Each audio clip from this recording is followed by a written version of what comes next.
সবাইকে স্বাগত জানাচ্ছি আমাদের ক্লিক ফ্রেঞ্জের নিয়মিত আয়োজনে। দর্শক, বেশ কয়েকদিন আগে একটা খবর বের হয় যে চিটং কিংসের কাছে প্রায় 46 কোটি টাকা পায় বিসিবি, কিন্তু এই ব্যাপারটা কিন্তু মোটামুটি একটা অস্বীকার করেছিলেন যে ফ্র্যাঞ্চাইজিটির মালিক আছেন বা কর্ণধার আছেন সামির কাদের চৌধুরী। তিনি কয়েকদিন আগে একটা প্রেস কনফারেন্স করেছিলেন এবং তিনি সেখানে একটা জিনিস বলেছিলেন যে এই যে 46 কোটি টাকার কথা বলা হচ্ছে, এই রাউন্ড ফিগারটা আসলে কিভাবে আসলো, কোথা থেকে আসলো, এই ব্যাপারটা বিসিবিও জানে না এবং তিনি নিজেও জানেন না, কারণ তাদের দুজনের দুই পক্ষের কাছেই কোনো ধরনের ব্যাখ্যা নেই। তিনি যখন এটা বললেন, এটা বলার ঠিক 2 বা 3 দিন পর বিসিবি একটা প্রেস বিজ্ঞপ্তি দিয়েছে, সেখানে এটা ডিটেলস আকারে দেওয়ার চেষ্টা করেছে যে চিটং কিংসের কাছে কেন, কিভাবে, কত টাকা পায় সেটার একটা নমুনা দেওয়া হয়েছে। আমরা সেটাতে যাব, তার আগে একটু চিটং কিংস নিয়ে একটু কথা বলি। তাদেরকে যত না বেশি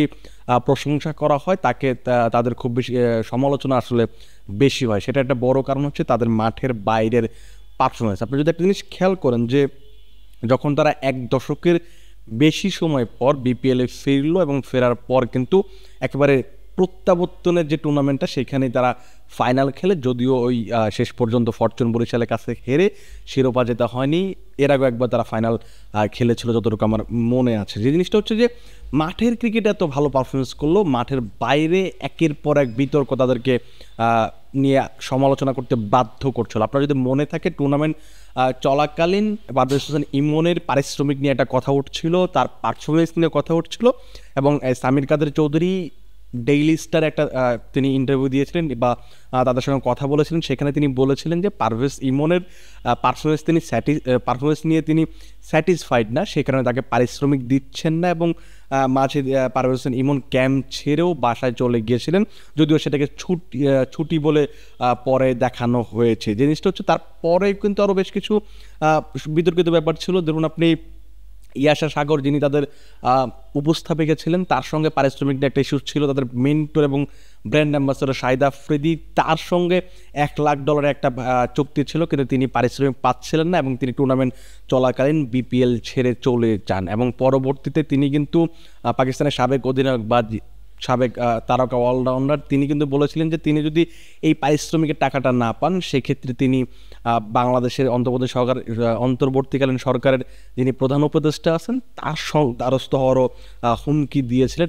এই ব্যাপারগুলো তো এই মৌসুমের, তার আগেও আপনি যদি খেয়াল করেন 2012-13 মৌসুমে সেখানেও ফ্র্যাঞ্চাইজি ফি না দেওয়া, আয়করের ব্যাপার রয়েছে, পাশাপাশি ক্রিকেটার এবং টিম ম্যানেজমেন্ট কিংবা দল সংশ্লিষ্ট সদস্যদের পারিশ্রমিক না দেওয়া, অনেকগুলো সমালোচনার ব্যাপার রয়েছে। আরও একটা ব্যাপার হচ্ছে, সেটা হচ্ছে যে তারা হোটেল ভাড়া পর্যন্ত বকেয়া রেখেছে এই মৌসুমে। যদি আপনি চিন্তা করেন, এই সব বিষয় নিয়ে শেষ কয়েকদিন ধরেই বিসিবির সঙ্গে চিটং কিংসের একটা ব্যাপার চলছিল এবং গত মৌসুমটা যখন শুরু হলো তার আগেও কিন্তু এই চিটং কিংস পুরনো বকেয়াগুলো তারা দেবে কিনা সেই ব্যাপার নিয়েও আলোচনা হচ্ছিল এবং ফারুক আহমেদ, যিনি তৎকালীন সভাপতি ছিলেন, তিনি একটা সুযোগ তাদেরকে দিয়েছিলেন, যেহেতু তাদের কাছে 9 কোটি টাকা বা তার বেশি পাওয়া যেত এবং সেটাকে কমিয়ে অনুরোধের পর 3.5 কোটি টাকা করা হয়, কিন্তু শেষ পর্যন্ত সেই টাকাটাও তারা দেয়নি এবং 2012 সাল থেকে তাদের কাছে যে পরিমাণ টাকাটা পাওয়া যেত সেটা পাওয়ার জন্য বিসিবি কিন্তু প্রায়শই চেষ্টা করে গেছে। আপনি যদি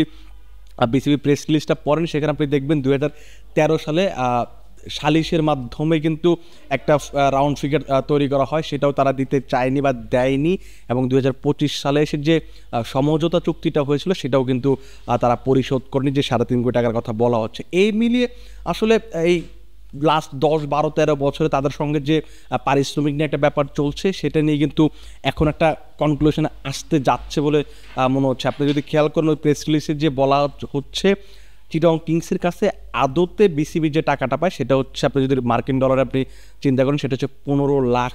এটা এদিক সেদিক কিছু আছে, কয়েক হাজার একটু বেশি থাকবে এবং রাউন্ড ফিগারটা হচ্ছে $15 লাখ।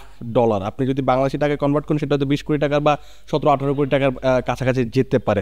কিন্তু যে জিনিসটা হচ্ছে যে আপনি যদি চিন্তা করেন যে 2012 সালে কিংবা 13 সালে ডলারের দাম এবং এখনকার ডলারের দামে কিন্তু একটা পার্থক্য রয়েছে। তার পাশাপাশি একটা বড় ব্যাপার যেটা যে এই সময়টার ভিতরে যেহেতু তারা টাকা পরিশোধ করেনি, স্বাভাবিকভাবেই বিসিবি তাদের কাছে সুদ চেয়েছে এবং যতটুকু জানা গেছে যে সুদ হিসেবে এই 13 বছরে মোট $22 লাখ, সব মিলিয়ে ওই অরিজিনালি যে টাকাটা পায় $15 লাখ এবং সুদ সহ হচ্ছে $37 লাখ বিসিবি চিটাগং কিংসের কাছে পায়। সেটা যদি আপনি বাংলা টাকায় কনভার্ট করেন খুব সম্ভবত 45 থেকে 46 কোটি টাকা হবে। এটা কিন্তু বিসিবি তাদের ক্লিয়ার করেছে। এবং সামির কাদের চৌধুরী যে প্রশ্নটা তুলেছিলেন বা যে জিনিসটা তিনি বলার চেষ্টা করেছিলেন যে এই টাকার ব্যাপারে তার আসলে খুব বেশি জানাশোনা নেই বা তার কাছে ব্যাখ্যা নেই কেন 46 কোটি টাকা তার কাছে দাবি করা হয়েছে। এবং এটা কিন্তু এখন বিসিবি আরও বেশি করে দাবি করছে, কারণ হচ্ছে যে যেহেতু এই ফ্র্যাঞ্চাইজিটার সঙ্গে চুক্তি বাতিল হয়ে গেছে, তার একটা বড় কারণ যে নতুন মৌসুমে সবার সঙ্গে নতুন করে চুক্তি করা হবে। এখন যেহেতু তাদের সাথে চুক্তি নেই এবং আপনি যদি বিপিএল দল নিতে চান স্বাভাবিকভাবে আপনার বকেয়াগুলো ফিক্সড করতে হবে বা এই ব্যাপারগুলো সলভ করতে হবে। এবং এটা করার জন্য কিন্তু বর্তমান যিনি বোর্ড সভাপতি আছেন আমিনুল ইসলাম বুলবুল, তিনি কোনোভাবে মনে হয় না ছাড় দেওয়ার পক্ষে। আসলে ছাড় দেওয়ার ব্যাপারও না, কারণ আপনি একটা ফ্র্যাঞ্চাইজি চালানো যদি আপনার সক্ষমতা বা সামর্থ্য না থাকে, আপনার যদি ওই পেমেন্টটা দেওয়ার, একটা ক্রিকেটারের পেমেন্ট কিংবা একটা কোচিং স্টাফের পেমেন্ট যদি দেওয়ার সামর্থ্য না থাকে, তাহলে আপনার আসলেই বিপিএলে আসা উচিত না কিংবা একটা ফ্র্যাঞ্চাইজি টুর্নামেন্টে আসা উচিত না। এবং বিসিবি এই টাকাটা ফেরত পেতে, এই টাকাটা পেতে তাদের যথাসাধ্য চেষ্টা করবে। এবং তারা যেটা বললাম যে তারা একটা ঘোষণা দিয়ে দিয়েছে, তারা আইনি লড়াইয়ে যাবে এবং যতটুকু সম্ভব চিটাগং কিংসের কাছে তারা এই টাকাটা উদ্ধার করার চেষ্টা করবে। এখন দেখা যাক আগামী দিনগুলোতে হয়তো আমরা চিটাগং কিংসের পক্ষ থেকে কোনো মন্তব্য পাবো, অফিসিয়াল কিছু একটা পাবো। এখন যদিও ওই সামির কাদের চৌধুরীর কথা বলছিলাম, তিনি যেটা বলছিলেন যে আমার বিসিবির সঙ্গে কথা হয়েছে, আমরা মিলেমিশে একটা সমাধান করার চেষ্টা করব।